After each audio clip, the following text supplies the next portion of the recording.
할렐루야. 모처럼 예배당에 와서 얼굴을 맞대어 예배 드리는 것이 얼마나 복되고 감사한 시간인지요. 오늘 예배를 마음껏 누리시고 또 하나님 앞에 마음을 토하시고 여러분을 용납하시고 축복하시는 주의 위로와 평강을 갖고 돌아가는 귀한 예배 되어지기를 소망합니다.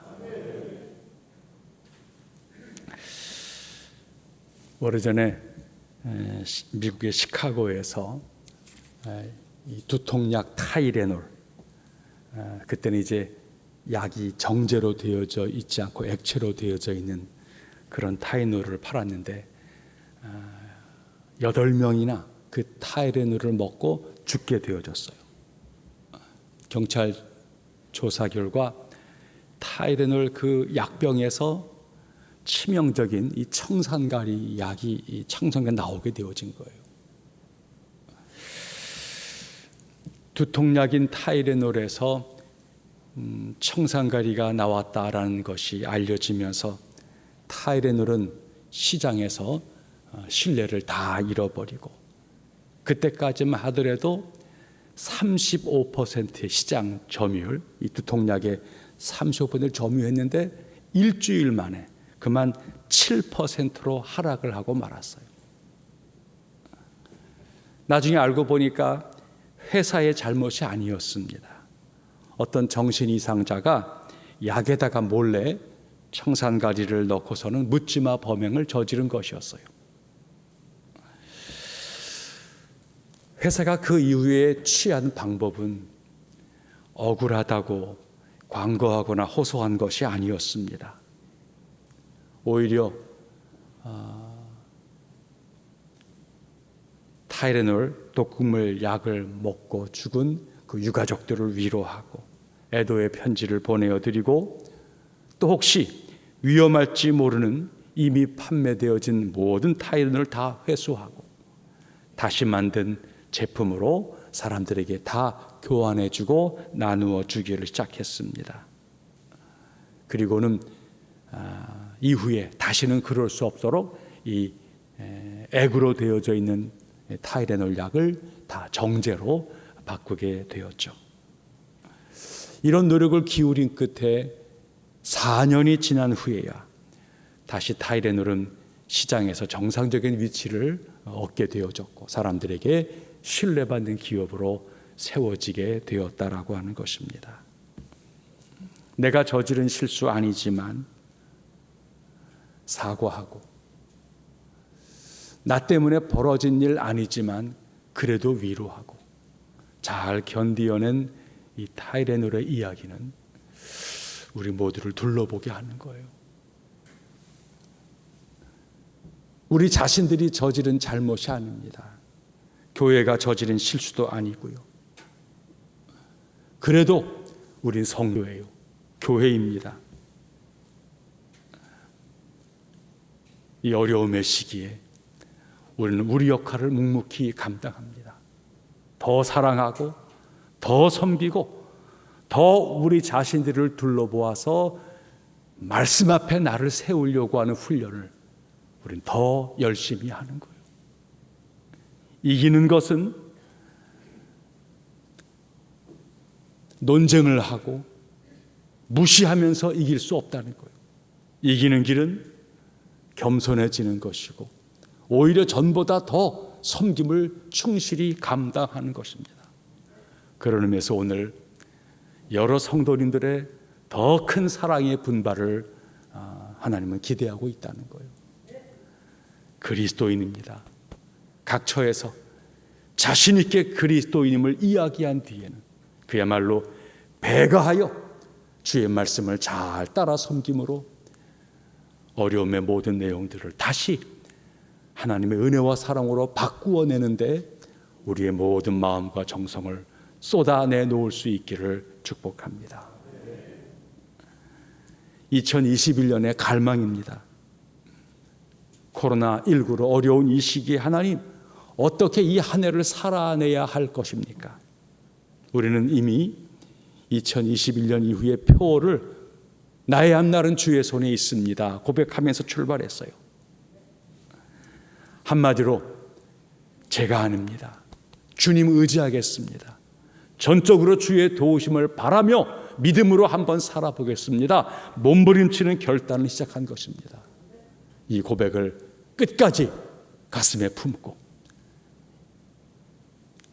여러 위기들 또 의심들 도전들이 있는 이 세계 속에서 나의 앞날이 주의 손에 있습니다.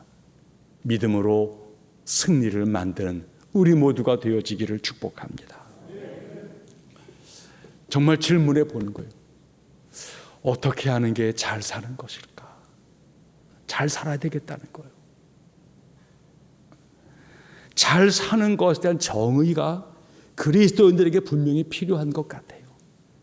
여러분, 돈 벌어서 남한테 돈 빌리지 않고 풍족히 살면 잘 사는 것입니까? 제법 높은 자리에 앉아서 어깨 으쓱거리고 나 깔보면 안 돼, 폼 잡으면 잘 사는 겁니까? 운동하고 몸 관리 잘해서 조금 더 수명 연장하고 내 마음대로 하고 싶은 거 마음대로 다 하는 것, 그게 정말 잘 사는 겁니까? 정말 우리가 그리스도인이라면 그런 삶에 만족할 수 없습니다. 제가 생각하기에 잘 사는 것은 우리의 심령의 평강이 있는 거예요. 내 삶에 보람이 있는 겁니다. 주변을 향하여서 선한 영향력을 끼치는 거예요. 죽음 이후가 두렵지가 않습니다. 그리고 자녀와 후배들에게 부끄럽지 않은 것입니다. 결국 이런 삶이 우리를 지으신 하나님 앞에 선한 삶인 줄로 믿습니다. 자, 그렇다면 어떻게 우리가 그런 삶을 살아낼 수 있겠느냐라고 하는 거예요. 역설적으로 우리를 둘러보는 거예요. 왜 실패했지? 이걸 질문하면 딱 한 가지예요. 우리가 실패한 이유는 육체를 따랐기 때문입니다. 육체란 자기 본성에 충실하려고 하는 삶을 가리킵니다. 육체를 따르는 삶을 살면서는 노력을 하고 애쓸 이유가 없습니다. 우리의 본성이 육체이기 때문에 육체를 만족시키고자 하는 삶은 아무런 노력이 필요하지 않습니다. 그냥 가만히 있으면 그 삶을 살아요. 19절에서 21절에 육체의 일은 분명하니 음행과 더러운 것과 호색과. 여러분, 그냥 나를 방치하면은 사람들이 히히덕거리면서 성적인 농담을 즐기는 거예요. 그런 것에 눈을 뺏기고 마음을 뺏기는 거예요. 그런 거 즐기고 그런 마음을 어디선가 숨어서 그거 누리려고 하는 거예요. 세상은 그렇게 음지에서 살아갑니다. 뿐만입니까? 우상 숭배와 주술과 살다 보니 걱정하고 미래가 궁금하고 근심이 되어지는 거예요. 아, 뭔가 종교가 필요하다? 그것도 육체입니다. 자기를 위한 종교를 만들려고 하는 거예요. 무당을 찾아가고 점쟁이를 찾아가고 궁금하니까 물어보고 위로받으려고 하는 거예요. 인생을 능동적으로 제대로 살아가려는 마음 자세가 아닙니다. 그냥 육체에 내버려두면 그렇게 사람들은 관심을 기울이고 그거에서 위로받으려고 그렇게 살려고 하는 거예요. 나아가 원수 맺는 것, 분쟁, 시기, 분냄, 당 짓는 것, 분열하는 것, 이단과 투기와 술 취함과 방탕함, 이런 모든 것들은 나 자신을 방임하면, 화나면 소리 지르고 마음속에 분을 갖추고 기회가 되면 나도 복수하겠다 그런 마음 품고 끼리끼리 모이고 그리고 뒤에서 다른 사람 욕하고 그리 살아가는 게 육체의 삶. 그런 삶은 특별히 노력하지 않아도 자연스럽게 우리 모두가 살아간다는 거예요. 육체의 삶을 위해서는 전혀 노력할 필요가 없습니다. 가만 놔두면 그리 사는 것입니다. 방치하면 그렇게 살 수밖에 없습니다. 그러다가 삶에서 실패하고 후회함이 있고 낙심되어지는 것, 그게 일반적인 우리들의 삶이 되어진다는 거예요. 당연한 겁니다. 그렇게 살 수는 없잖아요. 한 번밖에 없는 삶인데 잘 살아야 할 거 아니겠습니까? 정말 질문하는 거예요. 어떻게 해야 내가 잘 살 수 있겠냐라고 하는 거예요. 여러분 한번 22절과 23절 말씀 시작. 오직 성령의 열매는 사랑과 희락과 화평과 오래 참음과 자비와 양선과 충성과 온유와 절제니 이 같은 것을 금지할 법이 없느니라. 육체의 본성을 따르면 육체의 삶을 살게 되는 것처럼 우리는 성령의 삶을 살고픈 거예요. 그러면 성령의 삶을 살아가고자 하는 중에는 성령의 열매가 맺히게 되어진다는 거예요. 성령의 열매는 우리가 인생을 살면서 바라게 되어지는 가장 위대한 삶의 내용들입니다. 사랑, 기쁨, 그 속에서 오래 참고 온유하며 절제하게 되어지는 이 복된 삶, 이런 삶을 살아내고 싶은 거예요. 얼마나 아름다운 삶의 열매들입니까? 이런 것들이 우리 내면에 맺히게 되어지고 우리의 인간관계 속에 이런 덕목이 나타난다면 우리들의 삶은 얼마나 복되고 아름다운 삶이 되어지겠습니까? 이런 성령의 열매가 나타나는 게 바로 천국의 삶이 되어지는 거예요. 이게 바로 우리들의 비전이 기대예요.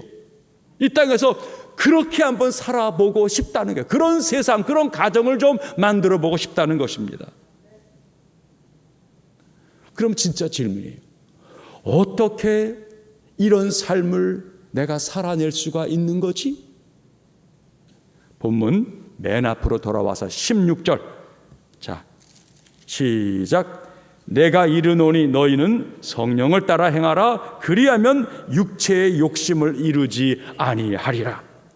그 다음 절에 육체의 소욕은 성령을 거스르고 성령은 육체를 거스르나니 이 둘은 서로 대적하므로 너희가 원하는 것을 하지 못하게 하려 함이니라. 성령을 따르고자 하는 삶을 가슴에 품게 되어지면 육체가 힘들게 여겨요.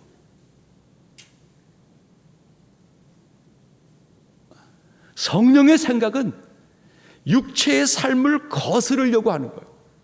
그 반대로 내가 성령님을 바라보지를 않고 나를 육체에 그냥 내버려 두게 되어지면 성령님이 탄식하게 되어진다는 거예요. 지난 주간 재개된 새벽기도 준비를 쭉 하면서 마태복음 5, 6, 7장 우리 산상수훈의 말씀을 지금 지난주도 했고 이번 주도 아마 그 본문이 계속 되어질 거예요. 너무나 아름다운 하나님 말씀을 접하게 되어진 거예요. 이 산상수훈의 말씀을 묵상을 하면서 약점 많은 제 자신의 본질, 또 나를 용납하시는 하나님의 은혜에 대하여서 여러 체험을 하게 되어졌어요.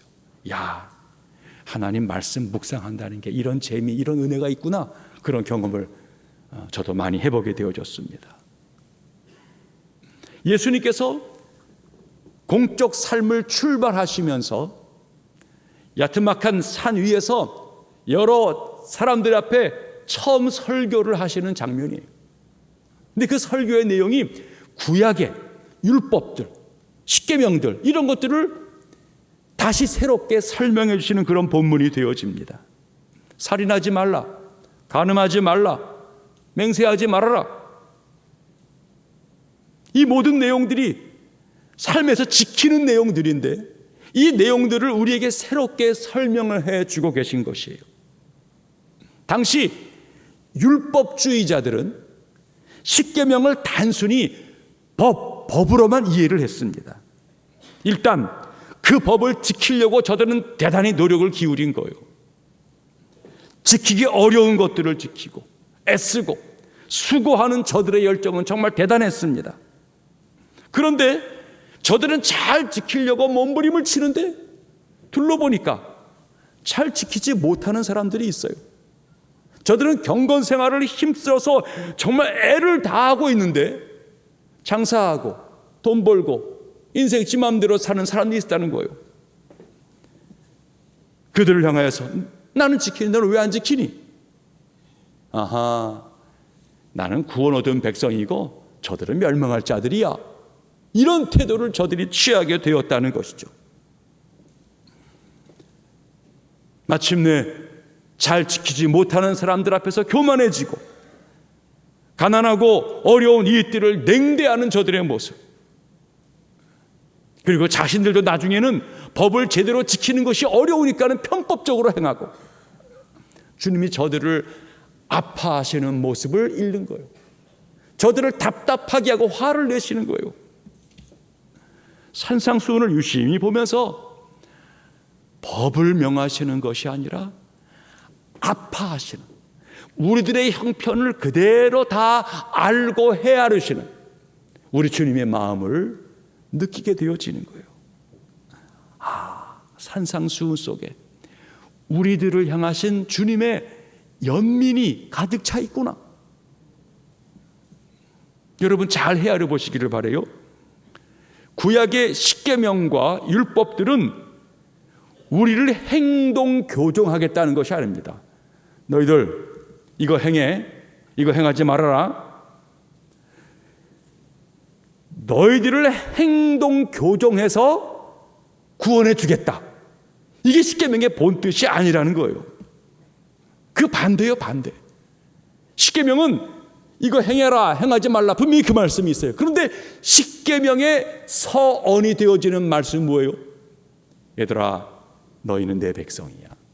나는 너희를 애굽 땅, 그 노예가 되었던 삶에서 너희를 구출해낸 여호와니라. 내가 너희를 위해서 이런 계명을 준다. 이거 잘 지켜라. 이거 잘 지키면 너희 공동체가 좋은 공동체가 될 거야. 너희는 내게 좋은 성도의 삶을 살게 되어질 거야. 이게 십계명을 주신 하나님의 마음이었다는 거예요. 즉 십계명의 출발은 우리를 향한 사랑, 기대, 존중이 가득해요. 그러니 계명을 대하는 우리들의 태도는 간단합니다. 하나님이 우리를 구원해 주었어. 너무너무 사랑하시네. 하나님 말씀을 잘 따르면 우리는 좋은 공동체를 이룰 수 있어. 하나님의 뜻을 살아내고 싶다 하는 성도의 감사 행동이 십계명을 대하는 자세가 되어야 한다는 거예요. 이런 자세를 갖추게 되어지면은 그 속에서 하나님의 사랑이 느껴지고 이웃 사람 그 선한 책임들이 내 안에 생겨나게 되어지면서 우리는 하나님 앞에서 좋은 백성이요, 서로 간의 관계에서 아름다운 이웃으로 살게 되어진다는 것이죠. 부족하지만 사랑과 이해와 존중이 가득한 삶을 살게 되어지는 것입니다. 즉 십계명, 율법은 법 이전에 하나님의 마음을 헤아려야 제대로 살게 되어지고 공동체가 좋은 공동체가 될 수 있다라고 하는 거예요. 그런데 하나님 마음은 전혀 생각하지가 않아요. 오로지 법이라고만 이해하고, 나 이거 지키는데 너는 왜 안 지키니? 나는 경건에 힘쓰는데 너는 왜 그렇게 사니? 그렇게 상대를 비난 정죄하게 되어진다면, 그리고 자기는 억지로 계명을 지키려고 애를 쓴다면 이 계명은 또 하나의 굴레가 되어질 뿐이라는 거예요. 여러분, 세상은 법으로 움직입니다. 그게 법치국가이고 선진 민주국가가 되어지는 거예요. 통치자가 아무리 좋은 의도로 했다 할지라도, 민주국가니까 백성이 주인이니까 백성이 다수로 원한다 할지라도 법의 기준에 맞지 아니하면 법을 따르는 것이 이게 바른 나라예요. 물론 법이 문제가 있어요. 그러면 언젠가는 고쳐야 되겠죠. 그러나 소크라테스의 말처럼 비록 내게 불리한 불법이라 할지라도, 악법이라 할지라도 이거를 지켜내려고 하는 성숙한 태도를 사회 구성원들이 가지려고 할 때에 그것이 좋은 국가, 좋은 시민이 되어진다는 거예요. 이게 사회의 가치입니다. 근데 잘 기억하세요. 법으로 움직이는 세계가 완전한 세계가 아닙니다. 법이라고 하는 것은 공공의 질서를 위한 최소한의 도구일 뿐이에요. 우리들의 육체의 욕심을 끌려다니지 않도록 적절히 규제하고 공공의 질서를 지켜내려고 하는 게 법이 되어지는 것입니다. 법으로 우리의 양심을 지도할 수 없어요. 법으로 우리 공동체의 행복을 만들어낼 수는 없는 것이에요. 우리에게는 육체를 제어하는 최소한의 법이 필요하지만 정말로 이 땅을 잘 산다는 것은 그런 법을 넘어서서 더 위대한 세계에 대해서 갈망하는 거예요. 신뢰하고 사랑하고 존중하고 살만한 세계를 가슴에 담으면서 우린 더 좋은 세계를 꿈꾸게 되어지는 거예요. 이게 성도의 삶입니다. 왜 그렇습니까? 우리 주님께서 그 길을 우리에게 보여주었다는 거예요. 그리스도인은 육체를 제어하여 질서를 이루려고 하는 법치의 세상에서 거기에 만족하지 아니하고 더 높은 덕목으로 운영되어지는 위대한 세계를 향하여서 꿈꾸는 거예요. 그게 하나님의 나라입니다. 이 하나님의 나라를 가슴에 품고 그거를 한번 살아보고자 하는 것이 그리스도인이에요. 그리스도인은 육체의 일을 행하지 말아야지라고 하는 금욕의 삶에 만족할 수 없습니다. 하나님의 나를 향하여 원하시는 뜻이 뭐야? 그거를 한번 내가 이루어 드리고 싶다는 거예요. 우리는 법을 존중합니다. 십계명을 지켜야죠. 율법을 지키려고 애를 써야죠. 문자적으로 성경을 잘 이거 따라 보려고 애를 쓸 수 있습니다. 하지만 그보다 더 중요한 것은 말씀 속에 살아계신 하나님을 인격적으로 만나고 하나님의 마음을 접하게 되어지고 하나님의 뜻과 나를 향한 계획을 헤아려 보기를 원하는 거예요. 왜 하나님께서 이 법을 만들었지?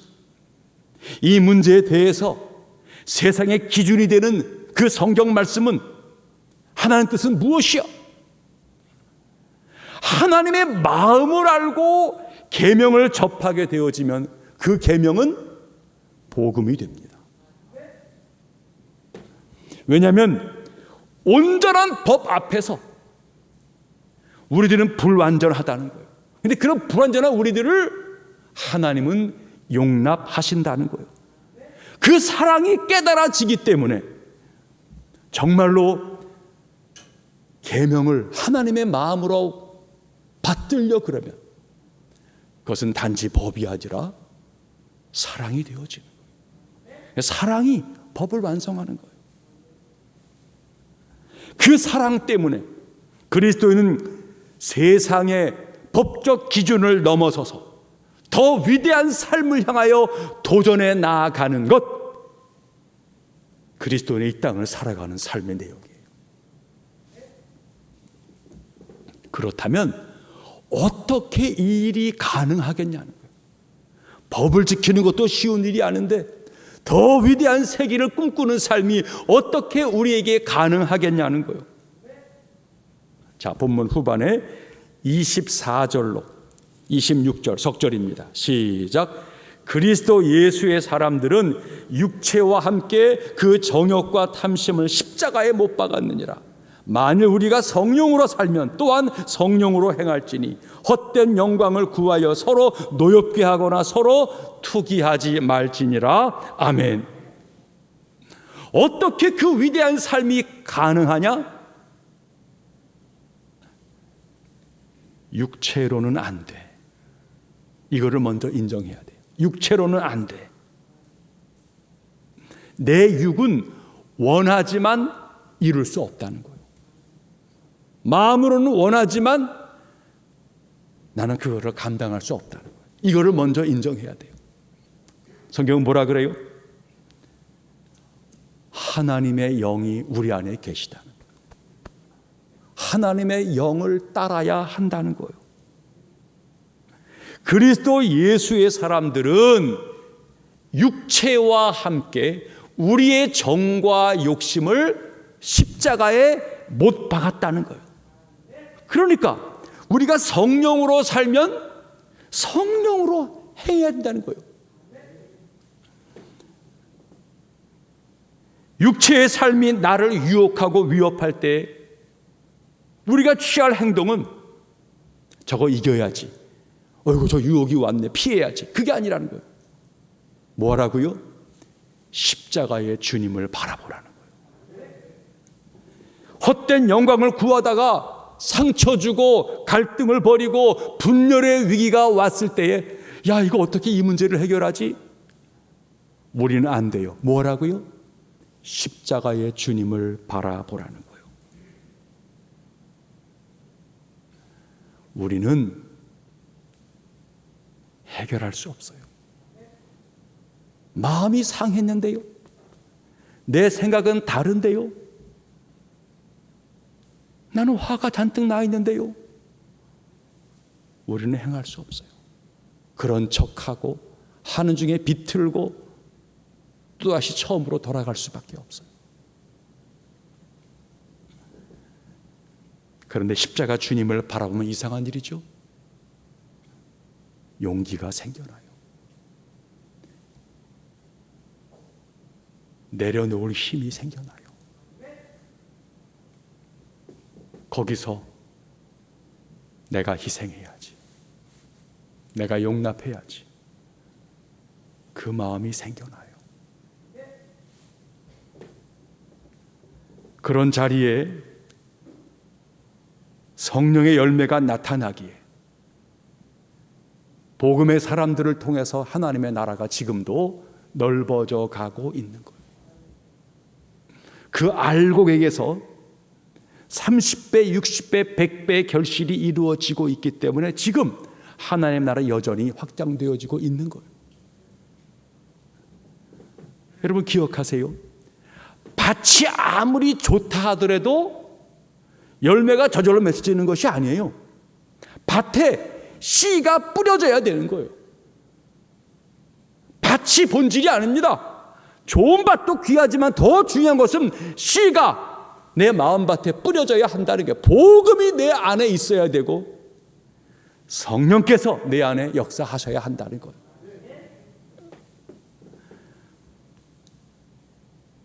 비운다고 비워지지 않아요. 우리는 마음을 비울 수 없거니와 비운 사람도 없습니다. 나 마음 비웠어. 마음 비운 척 하는 거예요.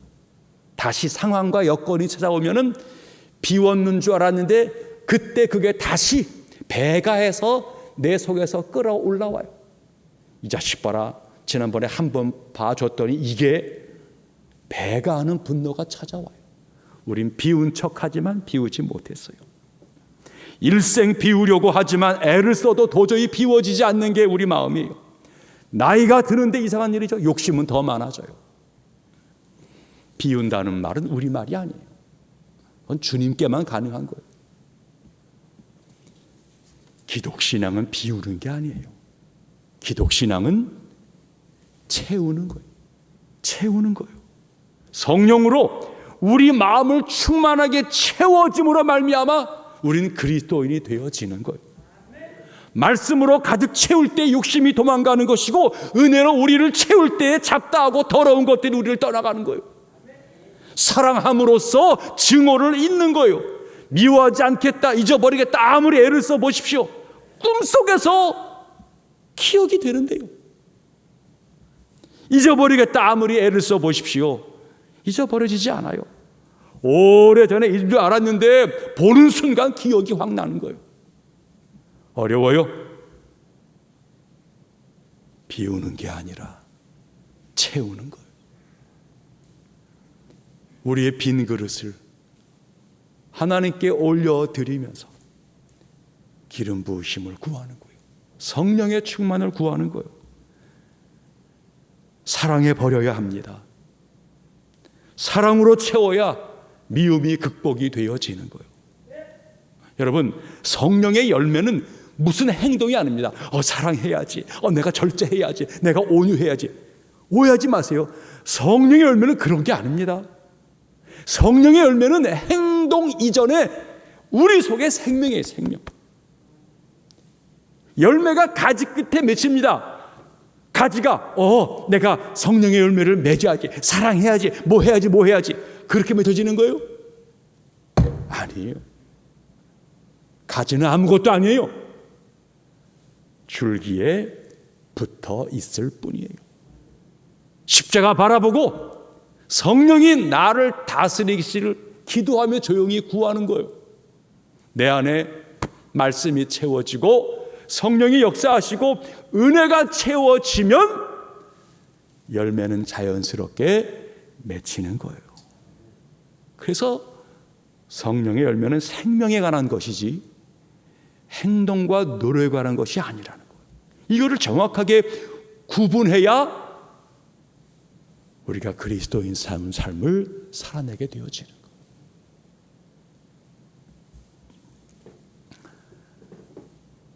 지난주 갈라디아 5장 1절로 말씀을 본 거예요. 오늘 갈라디아 5장 후반 말씀을 보고 다음 주에 5장과 6장 이야기를 한 번 더 나누려고 하는 거예요. 5장 1절에 뭐라 그랬어요? 이제 우리가 그리스도 안에 자유를 누린 거예요. 이 자유를 잃어버리지 말자는 거예요.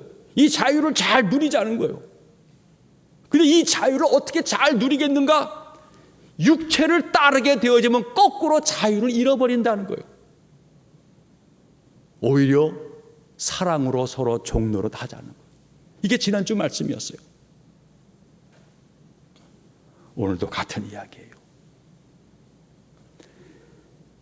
육체에 머물러 있게 되어지면, 다시 말해서 내 자아가 내가 뭔가 하겠다고 나서게 되어지면 얼마간은 되는 것처럼 보여요. 신앙생활 잘해야지. 의지와 나 자신을 근거로 해서 이루어 가려고 하면 얼마간은 되는 것처럼 보여. 그런데 곧이어 다리가 후들후들 떨려와요. 어렵거든요. 나아가 마음이 답답해져요. 그리고 불안해져요. 이상한 게 아니에요. 당연한 거예요. 성령의 열매는 우리 자아의 근거에서 이루어지지 않아요. 뭐라 그랬어요? 성령을 쫓아야 돼요. 성령을 쫓는다는 말의 의미가 뭐예요? 십자가의 주님을 바라보는 거예요. 우리가 늘 고백하는 대로 은혜로 살았습니다. 은혜가 기억나는 거예요. 은혜 앞에서는 내가 조금 했어요, 드립니다, 자랑할 게 없어요. 은혜 앞에서는 감사할 것밖에 없어요. 은혜 앞에서는 머리 숙일 것밖에 없어요. 근데 이상한 일이에요. 은혜를 은혜로 고백하고 힘들고 어려울 때 십자가 붙들고 그러면 성령께서 우리 안에 역사하세요. 다스리세요. 만져주세요. 새로운 시각이 눈뜨게 되어지고 내 환경을 바라보는 마음 자세가 달라지게 하세요. 그리고는 성령께서 그 일을 이루어 가세요. 이거를 경험해 가는 거예요. 성령의 열매가 맺히는 거예요. 가장 위대한 자유는 의탁하는 거예요. 내가 누리는 것이 아니라 나를 자유케 하시는 주님에게 내 자유를 올려드리는 거예요. 그게 바로 사명과 헌신이라는 거예요. 그 삶을 사는 중에는 열매가 있어요. 사명하니까 목사님 되고 선교사 되고 특별한 그거 절대 아니에요. 여러분의 삶의 자리가 사명의 자리예요. 그게 선교지이고 거기가 하나님 나라 이루어야 될 자리예요. 여러분 2021년 잘 살아봅시다.